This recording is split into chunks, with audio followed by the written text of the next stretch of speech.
Your bike needs to work in harmony with your body. That's why quality bikes come in so many sizes. Here are 3 facts fast about getting the right fit and how to get the most efficient ride.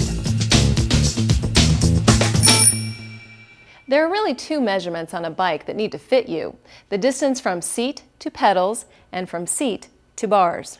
Racers dial this into the millimeter, but you don't need to be quite so picky for short distances. For seat height, the distance from the seat to the pedals, you want a slight bend in the knee at the bottom of the pedal stroke. Notice the ball of my foot is on the pedal. The easiest way to check this, put your heels on the pedals and pedal around backwards. Your legs should just come straight at the bottom.